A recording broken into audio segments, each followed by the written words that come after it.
right, welcome you guys to the first episode of Freedom Papers. I'm Morgan Zegers, I'm a contributor for Turning Point USA, and I'm here with the chairman of the House Freedom Caucus, Congressman Andy Biggs, and my friend Matthew, who is from Arizona. So we're gonna get started. Now, there's a lot to discuss in episode 1. I wanna just give context to everybody listening, everybody watching, because most people don't know what the Federalist Papers are, and I do because I'm a little bit of a nerd. I was really surprised because I went to college. I did communications, law, economics, and government as my major, and I think we maybe touched on Federalist Paper number 10 once in that entire experience of my 3 years to getting my bachelor's degree. And so a lot of my friends think that maybe the Federalist Papers are the Constitution and the Declaration of Independence, or who knows what they are, but it's an amazing, amazing set of essays that pretty much make the case for the government and the system that we have now in America. And my favorite quote describing it is from Thomas Jefferson, 1788. He said, "The Federalist is the best commentary on the principles of government which was ever written." And so to fully understand and to get into number 1, which we're going to do today, first I want to provide some context, some background. And to really do that, you have to put yourself in the scene. So we declare independence July 4th, 1776. Things are a little chaotic, right? So we decide with the Articles of Confederation to begin that style of government. And let's just say it's a bit messy. What I read, this is John Jay, number 2, in the Federalist. He says, "They formed it almost as soon as they had a political existence, at a time when their habitations were in flames, when many of their citizens were bleeding, and when the progress of hostility and desolation left little room for those calm and mature inquiries and reflections which must ever precede the formation of a wise and well-balanced government for a free people. It is not to be wondered at that a government instituted in times so inauspicious should be on experiment, to be found greatly deficient and inadequate to the purpose it was intended to answer." And so, long story short, things were messy at the time. We had just declared independence from England, and we are going through a revolutionary war. So the system of government we set up, it was intended to bring the freedom that we really wanted. Did it do it as well as it could have been done? Absolutely not. And so what I really love, and I was talking to Matthew about this before you got here today, we were able to say as a country and as leaders, we messed up, and we need to redo this. And that's what started the next convention, the Constitutional Convention. So in 1787, we all get back together at a convention and we say, the last decade or so hasn't been our best. And we still have the same goal, but we want to get together and do something new. So we decide to write the U.S. Constitution. The problem we get into then is the U.S. Constitution isn't exactly the most popular document at the time in the country. Every state has to ratify the Constitution, and there's a few states out there like New York State, one of the biggest in the Union, they don't want to do it. And so they don't want to ratify. That brings us to where we are with the Federalist Papers. This is what I really love so much. I love a good marketing campaign. And basically, Alexander Hamilton, he was in New York City, and he said, "I need to convince the people to change their mind and ratify the U.S. Constitution." So he started out with some sassy papers, and he's a little embarrassed. He gets a little humbled because he's throwing out these opinion pieces in the newspapers, and he's like, these anti-federalists, they don't know what they're talking about. They're a bunch of bad guys. They don't have good intentions. And, well, he looked like a political commentator that just yells behind a microphone these days. We have a lot of those. And so he gets a little humbled when he looks in the newspaper and he sees the anti-federalist papers, the Brutus and the Cato papers. And he's pretty embarrassed because they took it very seriously. They made very sound arguments against the ratification of the Constitution. So he says, I need to do the same. Alexander Hamilton gets John Jay and James Madison to agree to write 85 essays in favor of ratification of the Constitution, and they begin releasing them after the Constitution is written, a few days after another, one after another, releasing them to try and convince the population. And that's really where we are right now.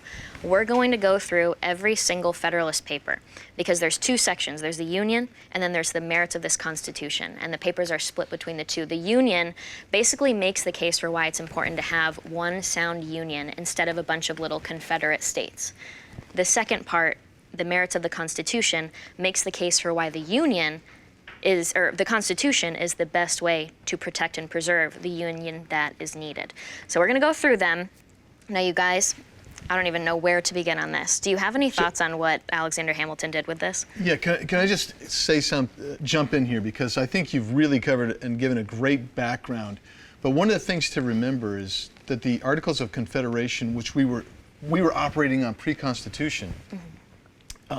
They recognized each of those 13 states as separate sovereign entities. And so if you were going from Virginia to North Carolina, for instance, you might have to pay a custom to get in there, or you might need some kind of special documentation.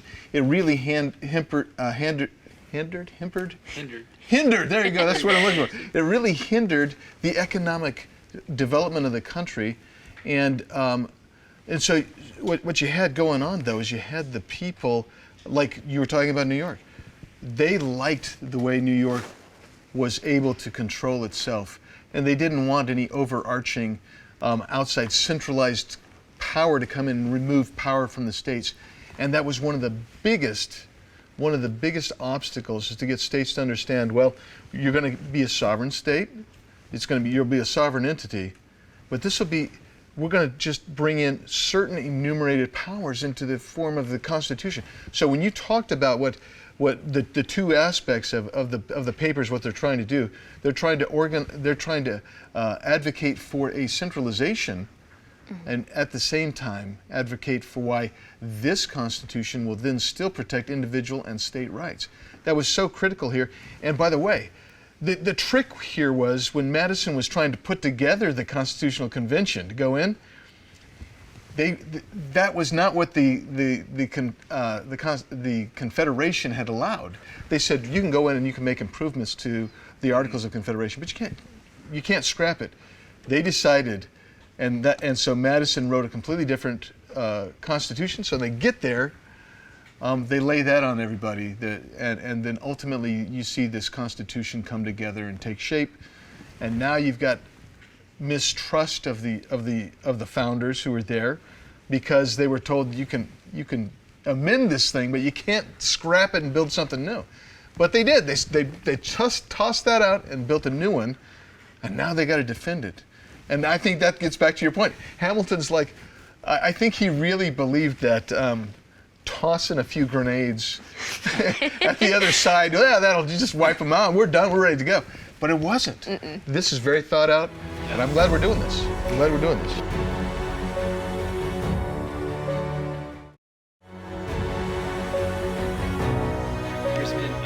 We got to look back to how our foundation started. We just fought a war.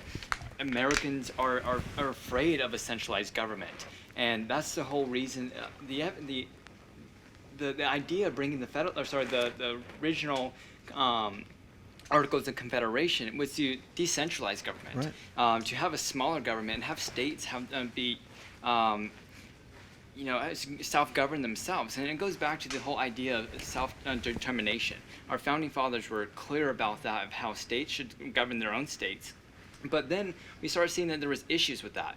Different states had different currencies. When it came to trade, it was really hard for states to trade. And our founding fathers started realizing we need to have something that's a little bit centralized. And that's, a constitution covers all that, but it definitely hones in on that in Article 1, Section 8, where it talks about the powers of the Congress. But also, a lot of Americans at this time were, again, like what you said, they had a lot of distrust with government. And when, yes, the Constitution was founded illegally, because in the original Articles of Confederation, in order to amend or to change anything in the Articles of Confederation, it had to be unanimous. Right. It had to be voted by all 13 colonies. There were 2 states who did not vote yes on it. It was New York, and I think it was Rhode Island. And that's the whole, that is where the Federalist Papers come into play. This is the best source of support for the U.S. Constitution today, is reading back to our Federalist Papers and seeing what our founding fathers wrote. And heck, it's still being debated on today, and our legal system still goes back to the Federalist Papers.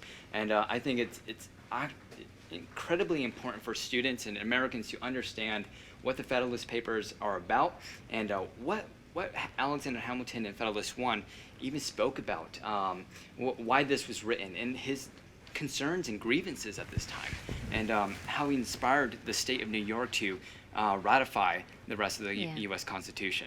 So Morgan, thanks for hosting us and Yeah. having us. I mean, I love it. I love this too. I'm a political junkie and a little bit of a Yeah. constitution nerd, and I love this topic. And I Yeah. mean, this is frankly such a beautiful thing. Our founding fathers came in together under hardship and cruel rule, Yeah. and understood like what has worked in history and applied all these different puzzles into a beautiful concept of the United States of America.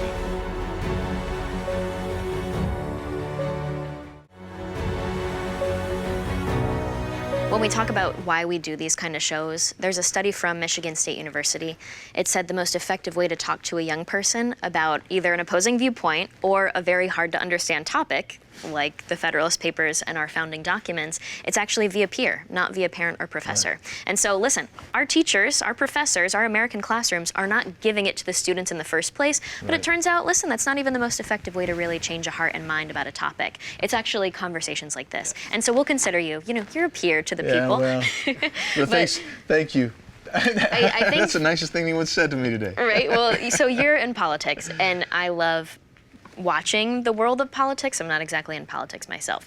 But that being said, I love seeing the tactics that were used. And we saw some tactics play out between the Anti-Federalists and the Federalists. And I don't know if you could maybe touch on this a little bit too, but the Anti-Federalists used to consider themselves the Federalists because they believed technically in the Federalist system of having that decentralization.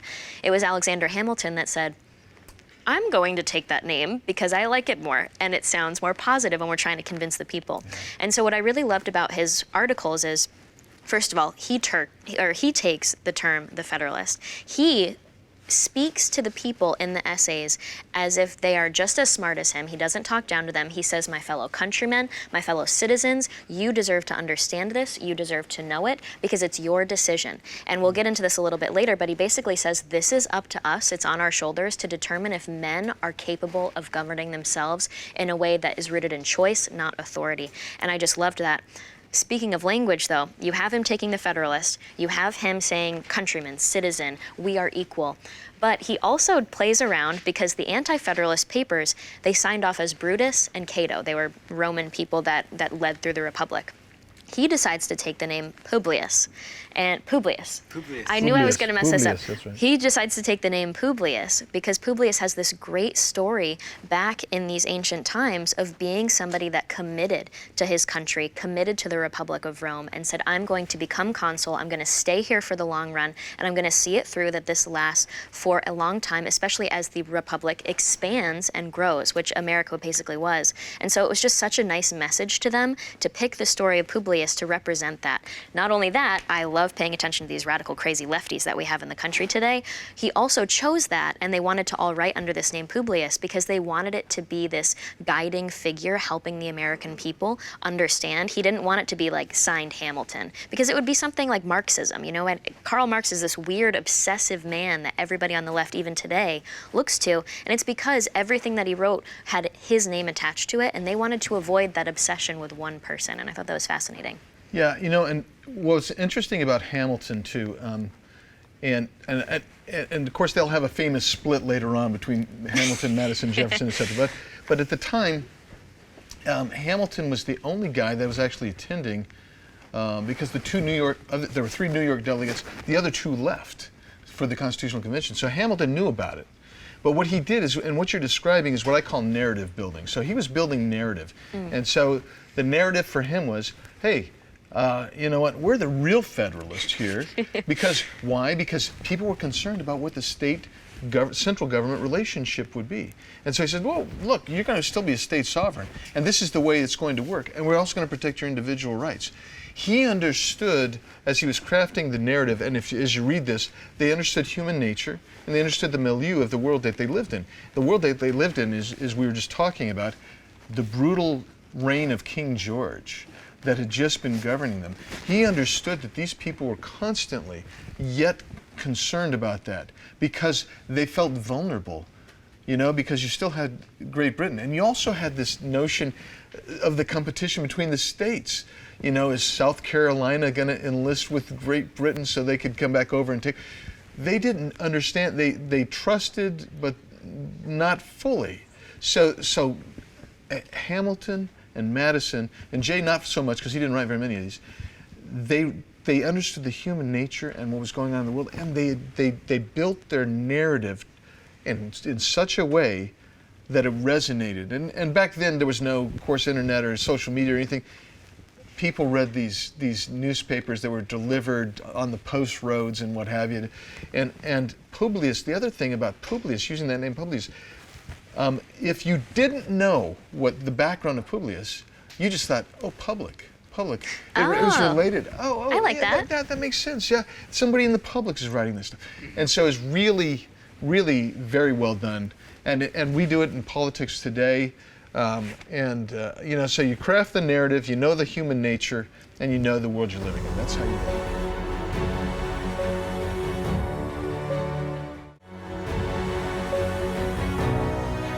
Our founding fathers had to understand human nature, and that's how they tailored themselves to the exact circumstances of its people, is by understanding human nature, human psychology, and what philosophies had worked in the past, and ideas. And this is the compilation of all those ideas into one. These lists of essays here that describe each subheading of the supporting of the Constitution, and the Constitution itself as the final result of all these ideas that have been compiled together. And you know, human nature, I think, it still plays a role today. Obviously, we're all human, and I think it's critical for elected officials like yourself to understand what yes, Americans are feeling, but what human nature is calling too. Yeah. And what happens when people are in fear? At this time, Americans were at fear. They were scared of a centralized government. They were afraid of change because there was conflict. They understood that things weren't being efficient as a nation in whole. And there was a lot of confusion and apprehension. So when these essays started going out, you were right about it was clear, it was straightforward, and it wasn't degraded in a way that only appealed to a certain crowd. It appealed to everybody. It was calling out to all the countrymen, those in the cities, in the farms, so they could understand the reason, the personnel of their ideas into the Constitution. Yeah. And such again a beautiful concept, and it's so creative and unique to the world. It is. No, well, that's the thing too. When we look at back then, I mean, life was hard back then, and we live in such this like posh lifestyle now in America in 2021, and so we really can't relate. But the luxuries of today don't mean that we still have bad people out there. Like, You still have human nature. People suck. Is like, honestly, that's my opinion. And so you have to have protections for the people, because whether they're people in government or people in private business, people are bad sometimes, and you have to protect from them. And so I can't remember where the quote is. It's somewhere, I think, in number 1. But it talks about how this whole system, the setup and the defense for the Constitution, was that it allowed for human excellence, but it also protected against really bad actors. Without saying, you know, there's no opportunity for us to even allow freedom because everybody sucks. It at least allowed for human excellence and also allowed those protections at the same time. Absolutely. That being said, so let's move on into number 1, because that kind of sets the stage, right? We now have this debate over ratification. So you have the Anti-Fed papers coming out, the Federalist Papers are coming out. They're getting a little sassy with each other, but they're also respectful, and that's what I really liked about seeing the language between the two, because it was kind of funny. Hamilton says something along the lines of you know, there are going to be people who have perverted ambitions, and I'm not saying it's everyone that's against the ratification, but they're out there. Some people may have good intentions for you, but I'm warning you, there's going to be some bad ones. And then when you read Anti-Federalist Papers too, they go, you know, there are bad guys on the other end. Not saying that everybody's bad, but there are going to be bad guys on the other end. The situation, though, is that they're both trying to protect the independence of the people. Right. They just have two totally different views on how that happens, and so that does lead to that commonality. Right now, I always talk about the difference between a liberal and a leftist, okay? Yeah. Huge difference between a seize the means of production style leftist, that I call them flat earthers of economics. The huge difference between those people who look at all of history and say, I think we could really do this right if we try one more time. And then the liberals that say, okay, I want to be on this base of classical liberalism and capitalism, but maybe I differ from Republicans and conservatives and everybody on the right. And right here, you're seeing a debate between classical liberals. Right. Two different versions that have the same goals and believe in independence and freedom. And so it's really fun to read the differences in those.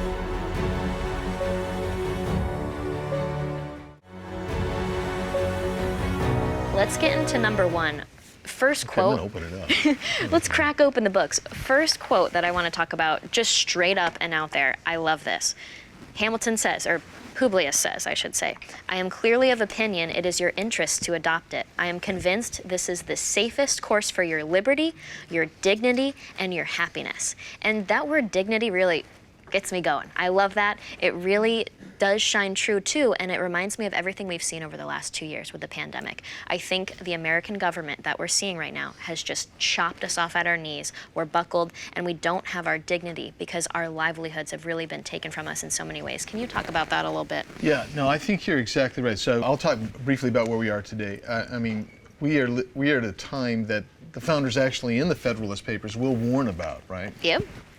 And that is violations of the separation of powers, horizontally and vertically, individual rights being castigated and abrogated, and all this stuff's going on, right? All that's happening today. And when you talk about our dignity being taken, it really is. We've been lied to, we've been kicked around, we've been just abused as a people. And I've always, quite frankly, been surprised at how quickly we've acquiesced to servitude. Oh, we'll get to that. Yeah, I've got some bullets for that one. But I mean, back then, when you start looking about what Hamilton's saying, he's saying basically, we're going to protect you, not as a parent would protect you, but as allowing you to make the decisions, assess the risk, and mitigate or accept whatever risk it is of your choices. We're going to allow you to do that. What government's going to do, though, we're going to protect your rights.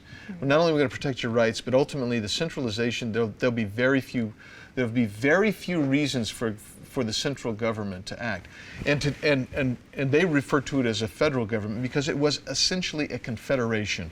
And that's why they refer to it as federal, because we're walking out of the Articles of Confederation. We weren't supposed to really be dancing around over here, but we did. And so we're a federal government. But the reality is, where we are today is a national government, where the power has been centralized and removed from the states and the individuals.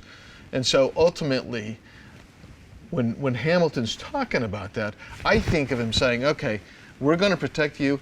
Your dignity includes your ability to choose and be safe in your choices, so that the bullies, because we're going to talk about tyrannies of majorities, tyrannies of minorities. I mean, they kind of allude to it in the first Federalist paper.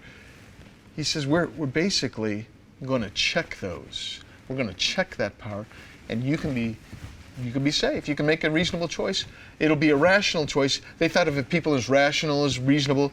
It may be a stupid choice, but you'll have a reason for doing it. That type of thing. Yeah, absolutely. And speaking of that, actually, so here's one of the quotes that gets into really the first topic of number one, or one of my favorites. It's really just the question, and he's asking the people to consider this: are we good enough for liberty? Can we actually make this happen? Can all of us really come together and do something like this? And he says, it has been frequently remarked that it seems to have been reserved to the people of this country, by their conduct and example, to decide the important question, whether societies of men are really capable or not of establishing good government from reflection and choice, or whether they are forever destined to depend for their political constitutions on accident or force. And whoa, that's exactly what you just said. Well, maybe not exactly, but I was trying to get there. You know, I mean, it's just as graceful. You sounded great. No, but it's really beautiful, and we see that today with COVID, where I was talking to someone and I was like, this is fascinating. We're in a time of such luxury that we are actively choosing to have an authoritarian style of government over a life of choice. We're choosing this lifestyle when it's a simple choice to start standing up for ourselves and saying we're not going to take it anymore. But imagine being in such luxury today that we can say we'd rather be told what to do. And then this is just the complete opposite of that. And so when we go to that concept of are we good enough for liberty, the next quote, that my favorite quote, might be one of my favorite quotes about the Federalist Papers, from Charles Kessler. He says, Publius presented the Constitution as an achievement and good government, a plan worthy not only of momentary applause, but of the rational and enduring consent of an enlightened public. Right. Want to know what the problem is right now? Well, We don't have an enlightened public. exactly right. We are not an enlightened public. We might be an indoctrinated public, but we're not enlightened. That's We're for not. sure. And so we can't possibly rationally consent. And part of this is also that we don't have an understanding of comparative history, some of the basics. We've been failed in the classroom. So many issues are sprouting from this, but it leads to us not being able to look at the Constitution and the founding documents and say, wow, history has been really, really bad. This is a shining beacon of hope in it. It's not perfect. America's not perfect. Nothing here is perfect, but it's really, truly so fascinating that we achieved so much. And so it all goes back. Whenever I see this, what we see in Afghanistan, what we see with Joe Biden, what we see in their behavior. But then we also go on social media and we see what the crazy people are doing in the streets and what they're saying about politics. And we wonder, how could our politicians do this to us? And then we look at the people. How can you say this kind of stuff? Well, our government was made to be a reflection of the people. And right now our people are not enlightened. And then our politicians are weak because our people are weak as well. So it's really all accumulating. And my question for you, everybody always reaches out to me and they say, Morgan, you're the girl that loves history. You're the one who's always posting pictures of the Federalist Papers book.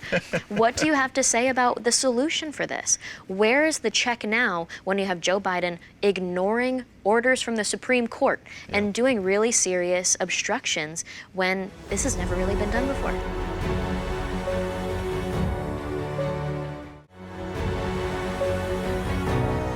The solution ultimately is that the people have to understand their role in government. That I have no power as a congressman. I have, except for what's been delegated to me by the people.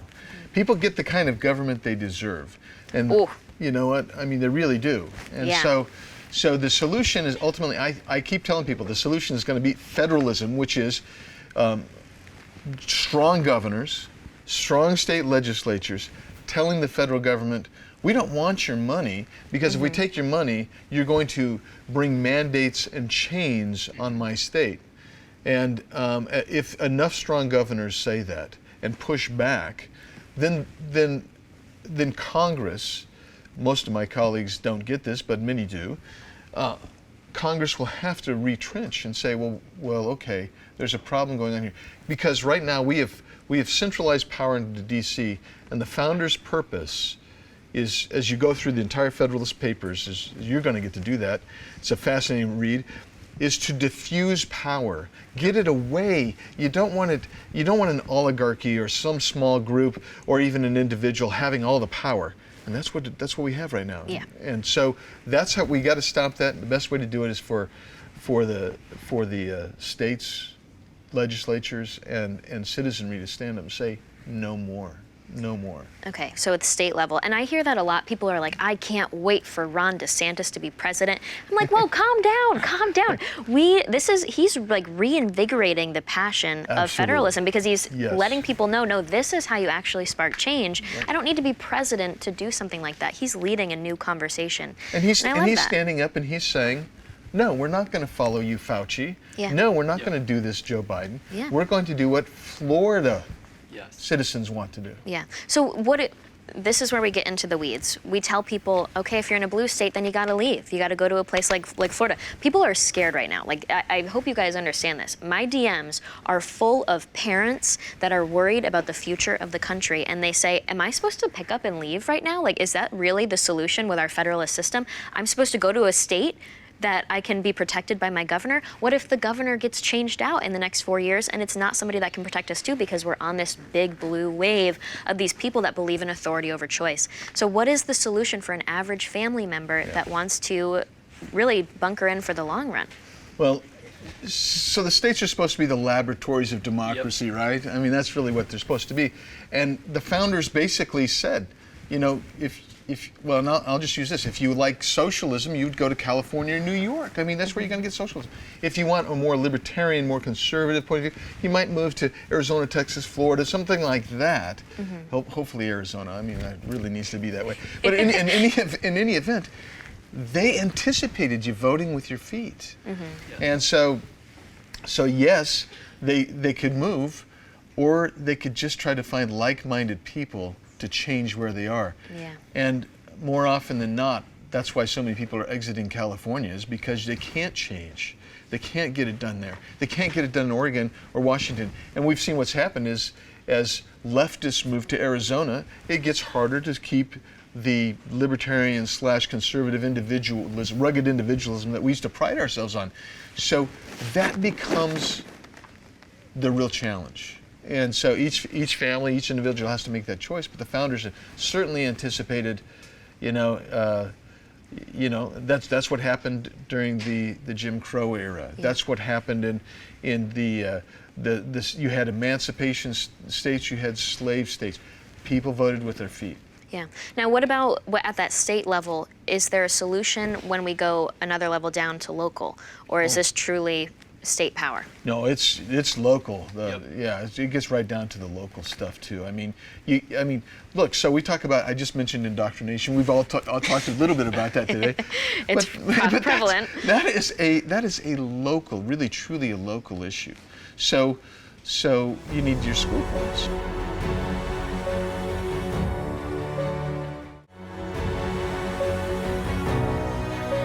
Aristotle stated that he talked a lot about civic virtue, as in right. what should what should a citizen do to enact in his or her political affairs. And he stated that they need to go to meetings. They should go to school board. I know there were school board meetings there, but applying to today's terms, school board meetings or LD meetings, or getting involved, or understanding. Like what you said, we don't have enlightened citizens anymore because there isn't that emphasis of learning and trying to understand, one, the Federalist Papers. Whoever's listening today has definitely made that step. Yeah.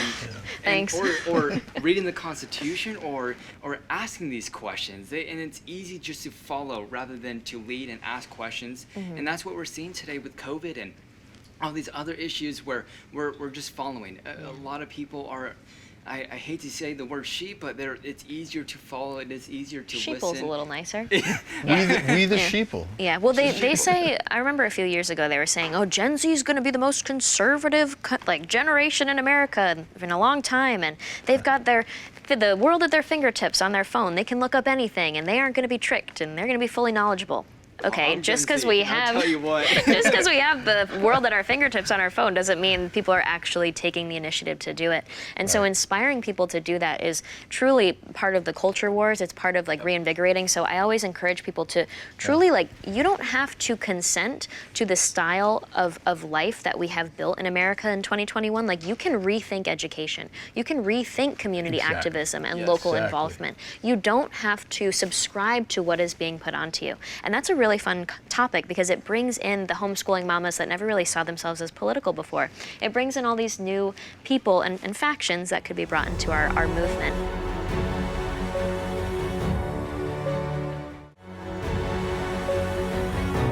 Let's shift topic a little bit into the next thing that I want to discuss. One of Hamilton's warnings in number 1 was that if the people, after looking at all this information, made the wrong decision on ratification, he said it may be, quote, the most general misfortune of mankind. And that's a really big, foreshadowing, because look at what's happened. We are the leader, we are the free world, right? The president is called the leader of the free world. I can't imagine America not existing. I mean, we have driven so much positive change. And I know that's really hard to talk about right now with Afghanistan happening. I know it's a hard topic because people are mad at our country right now. We're honestly very frustrated with our own government for all of COVID and everything that's happened. And so at the end of the day, though, we are exceptional and we've achieved so much. And when you had that weakened system that the anti-federalists were advocating for, could that have been possible for us to become the worldwide leader? Would that still have been in existence if we didn't do this? And really, how much positive change have we caused because we are this one great union? That's a great and profound question. I mean, so let's think about that for a second. So the anti-federalists were basically saying, let's stay a confederation. One of the big fears is you still had Great Britain that was looking at us. You had France. Still, we didn't have France owned all of what became the Louisiana Purchase to the west of what that little Atlantic seaboard, and no navy, no army, no real way to protect yourselves really. All you had was this idea, And so I think Hamilton was prophetic in some ways. He was saying, look, you know what? If we do this, we can't even get it together under the current form of our government, because, as Matthew was pointing out, and Morgan, as you were saying, we just can't seem to get along state by state. I mean, it's not working out real well. And so we need to maybe do something differently. And this would be it. And by doing it, by having a separation of powers, a la Montesquieu, right? I mean, when he's saying, well, we're going to have separate powers, we're going to protect individual rights, we're going to have state sovereignty, and that's why we used to elect senators in the rational way, in a very different way than we do today. He's basically saying the form of government we're going to create will last and endure forever. I mean, so you got John Adams, who's not there. He's over in Europe as an ambassador. He says, basically, I see 300 million people from coast to coast at some point in the future. And These it guys, happened. it happened. These guys believed we would be the light on the hill. That was it. Imagine being able to envision that. I mean, like, put yourself in their shoes at the time. Oh, you yeah. have no idea. I mean, you just, like, won freedom for a country, and it's just, like, these 13 little Confederacy things, and everything's crazy. Yeah. You don't even know how far west the country goes. It's uncharted. Who knows what's really happening? It's truly fascinating. It and is. it's really, I always put myself in their shoes of, like, when I make decisions. I'm like, oh, those guys made some serious decisions. I can get through this. I can figure this one out. But it's truly a beautiful, beautiful thing. It is. Yeah. And unity is such a beautiful thing as well. And that's the idea of this Constitution and the ideas of the Founding Fathers at that time. They wanted a strong government, a unified government, a unified people as one. They were afraid that states were going to go into war with other states. They saw France started allying with southern states, and they saw that Spain started infiltrating and influencing, and France was influencing too. They didn't want America to be another colony of the European Empire. Mm-hmm. They wanted to be independent from that. Right. But how can you be independent and strong? You need a centralized government, and that's what Alexander Hamilton emphasized and hammered in his first article here in his essay, is the importance of a strong federalized government. And that's what brought the Constitution together as well. And you said Montesquieu. Montesquieu, he had this awesome idea of, he recognized how a government should be strong, but also the importance of separating those powers, where if it's too strong, then you can't steer that ship.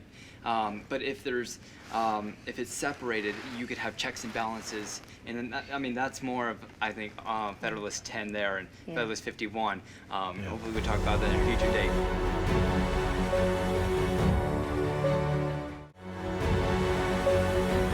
Well, putting us in that sense of, like, okay, put yourself in the 1700s. Yeah. All of history before that was pretty dark. Yes. I mean, people are smelly, and I can't even imagine just the hygiene back then. I mean, wooden teeth. This is some crazy stuff. And people, for the first time... Bleeding.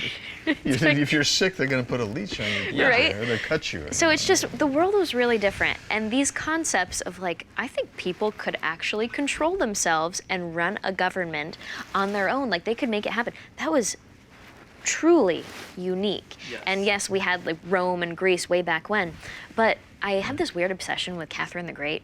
Don't judge me. And so I read about her a lot, and she's talked a lot, or there's all these books about how, like, she was fascinated by Europe and the thoughts that were coming out, Rousseau and all these more now leftist leaning people, that their ideas led to some really dangerous stuff, as we saw it play out over the coming centuries. But when you're in this time of monarchies and dynasties and empires, and you hear somebody like Marx or Rousseau or what all these people back then were saying, you go, wow, something for the people. Of course you're going to get inspired by that concept, because it was totally new. Yes. The interesting thing, though, is that there was that way that went to the left, and then there were our founders that had a completely different way of doing something for the people, and that was the people representing themselves and running this democracy, this republic. And I love that. But when we look at all of this, one of the things that Hamilton says in the paper, and this really gets me excited because it's just insane, he warns, Publius warns, that history proves false prophets will come with promises to benefit all the people. Yeah. It'll help everybody. The people will benefit. Government will help you. Back then, in 1787, he's saying, listen, if somebody says they're coming and they will benefit all the people, don't listen to them. History will prove them wrong.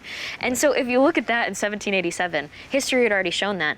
Look what happened in the coming centuries, especially the 20th century, 1900s, as you had the socialists and communists rise and say that they're going to benefit all people and do things in the name of the people, all this stuff.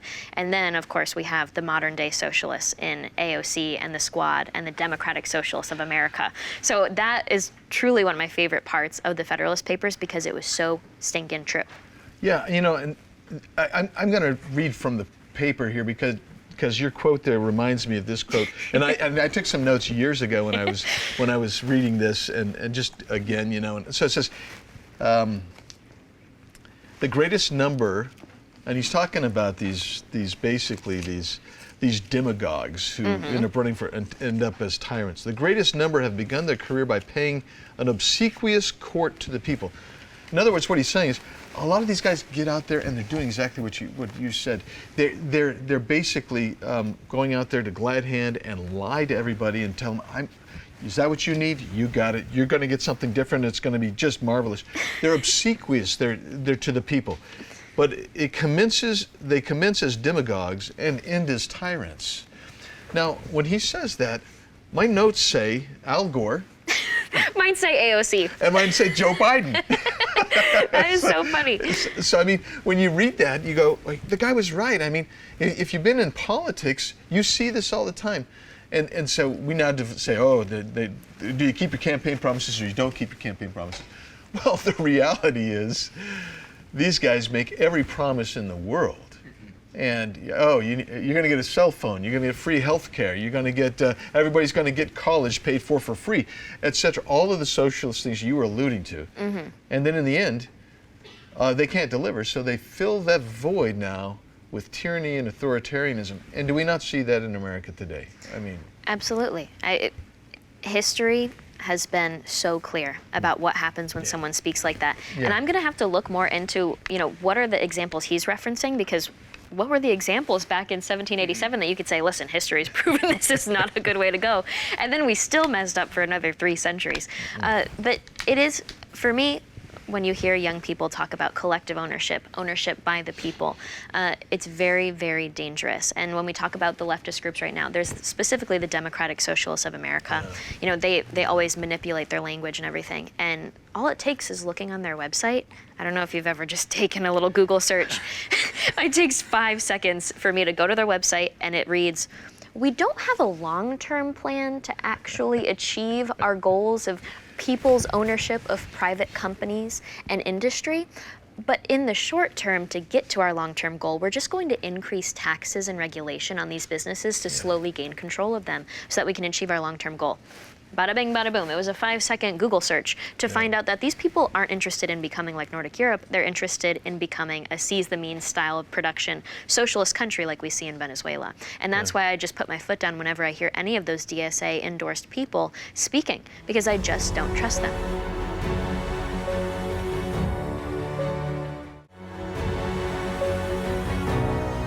Oddly enough, we're going to be considering a $3.5 trillion spend here in the next few weeks in Congress. It's filled with Green New Deal stuff. And what's all Green New Deal? It's all regulatory. Yeah. You're right. Mm-hmm. We're not seizing the ownership. We are just going to tell you what you can and cannot do with your property. And that's really, the libertarian approach, and where I think the founders were is, hey, we want you to be able to do what you want to do with your property, your person, provided you don't hurt any other person, provided you don't hurt anybody else's property, those types of things. And they provided correctives if there was that kind of problem. These people, the ones that you're alluding to, that are in Congress, for Pete's sakes, they want to take it and they want to control you, Matthew, and you, Morgan, and me, and everybody else in this country. Man, that's the Platonic ideal, which should be rejected, because you create an elite that controls everybody else. And believe me, we'll be the everybody else that gets controlled. Well, this is where I get all confused. Not confused, but just more so like, okay, I see what you were saying there, because I'm more so in favor of the Federalist Papers. Right. When I read the Anti-Federalist Papers, it opens us up to weakness when we don't have that strong union. Nowadays, though, it's hard for me because you see what our federal national government, I love how you did that. What you see what they are capable of and what they are doing, and it really is disheartening for someone like me because I'm like, where in the papers does it say it's going to fix this? You know what I mean? I'm like searching through, I'm like, huh, and people message me, they're like, Morgan, what do they say? And I'm trying to find the solutions here. I'm trying to figure out what is that check that's going to stop this massive bureaucracy, this unchecked executive branch especially. I don't see a way out of it. And sometimes I wonder, is it just so big at this point, there's nothing that can be done? That's what people are really wondering. I believe me, as a guy in Congress, I sometimes say the same thing. I can't imagine. I give you a lot sometimes of say credit. the same thing. It's like, what the heck? I mean, one of the things that the framers. So that's why I say you got to take it back to the states. States have to get this because if you look at it, we now have. We're supposed to have 3 branches of government. Yes. Many political scientists will say we actually have a 4th branch, and that is the bureaucracy. And because that'll get you. Yeah, the bureaucracy, and you look the way Congress legislates now, what they do is they create some kind of vague law, and then they delegate rulemaking authority to the bureaucrats. And the bureaucrats, so they're supposed to be the executive branch. So the executive branch is way overblown, and we've tried to bring them back, and it's been remarkably hard. They're deep, they're entrenched, and they're careerists. So they say, well, okay, the president's going to appoint Matthew over us. So what? Matthew will be gone in a couple of years. That's what I've heard. Yeah. I have friends that have been appointed, that were appointed by Trump, and they say the people that work under me just refuse to do anything. Yeah, they slow walk everything. Yeah. Or they can give you bad information, so you're relying on something that's not true. And so the other thing is you got to get the people electing the right members of Congress and the Senate, because if we did that, I wish. we could We're working on it. dismantle that bureaucracy because we need to. Yeah. We need to dismantle it. So how does that? So I think everybody in America can attest to this. I've door knocked for so many people. It's not even funny. My little feet hurt so bad after that season. Same here. And then, 2 years comes and goes, and then nothing really happens. You have some of the biggest problems in the country. And I'm talking like healthcare. We're talking student loan crisis. I'm a big believer in the fact that, listen, if conservatives actually went after the student loan crisis and the cost of higher education and the government involved in it, the left always promises structural change and systemic change. It's AOC's favorite language. But we would actually be the ones to cause systemic structural change if we took an axe to it. And that was aggressive. But it's still, I wonder what the heck goes on when you guys go there. What is blocking action on some of the more important issues, and how come it's just this disappointment after disappointment for Americans that go and do the local county activism, send the people to Congress to represent us, and then they come back every 2 years and say, this is the most important election of our time. Yeah. Well, unfortunately, it continues to be the most important election for our time because Congress has screwed everything up for the previous ones, right? I literally believe that too. Yeah. That's the thing. I'm like, no, you guys, this is actually pretty bad. And so I tell people that they're not lying this time. They're serious. Yeah. This is more consequential than the last 2 years, and this because they made things worse in those 2 years, and we got to stop them. So the way it kind of works is, as we go through the Federalist Papers, you'll see that there was supposed to be a sieve there on Congress, so that you got the system, and ultimately the only thing that gets spit out at the end is supposed to be sound, rational policy become law, right? That's really what it's supposed to be. It's not supposed to facilitate and make it really zoom through there because, look, in the Constitution they said Congress has to at least meet 1 day a year. These guys hoped that the federal government would be minimal in scope and effort. Yeah. Right? And now it's this massive monster. Now it's massive. So we get back there, and we got people that